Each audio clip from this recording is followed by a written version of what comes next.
Sveiki visi. Nu kągi, gavas toks sraigto flančiukas. 5 menčių bus.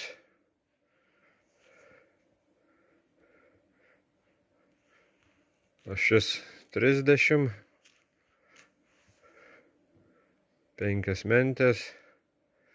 Įsikiša mentė, galuose užsiveržia varžtai, atstatom kampus ir netgi per tas pačias skylutes, va kur yra, persigręš kiaurai menčių vamzdį skylė, nustačius tinkamą kampą mentės, persikiš varžtelis kiaurai ir užsiverš. Tas varžtelis duoda tą, kad mentė visų pirma kampą atstačius nepabėgtų ir kontrovaržtas tam, kad mentė neišlystų iš šito vamzdžio, kaip sakant, nes be kontrovaržto mentės išlieka lauk. Nesvarbu, galima dėti nors ten ir 3 užveržimus, vis tiek iš centrinės jėgos išspjauna mentę lauk. Darbelio nemažai. Prasidėjom, galima sakyti, daugiau negu vieną darbo dieną. Bet rezultatas tikrai puikus. Super šablonas gavos. Čia, žodžiu, dar uždėjom papildomą šaibą tam, kad užsimovus ašis atsiremtų į ją.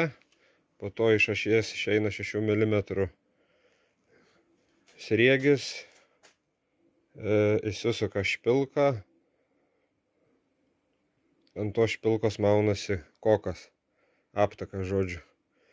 Bet jis dar funkciją atlieka tą, kad sraigtas užsimovęs ant ašies, žodžiu, ta špilka 6 mm įsisuka į sriegį ir su dar viena šaiba į veržlę užveržia patį sraigtą su visu flanšu, jeigu, sakykime, atsileistų šitie varžtai, kad nenusimautų nuo jėgainės sraigtus. Žodžiu, apgalvojom, padarėm viską. Super, iš tikrųjų. Būdavo po 2 varžtus, galiu parodyti. Tokie, bet darysim dabar tokius, nesvarbu, ten 5 mentės, 3, 4 ar 2 ar 6, bet principas bus toks.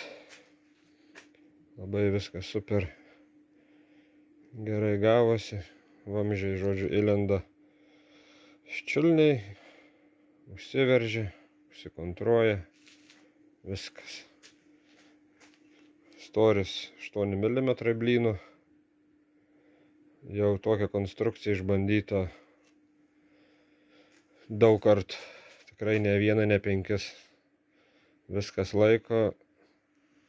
Nes kiti sakys, gal taip vamzdį privirinus čia prie blyno nulėks, niekas nenulėkė.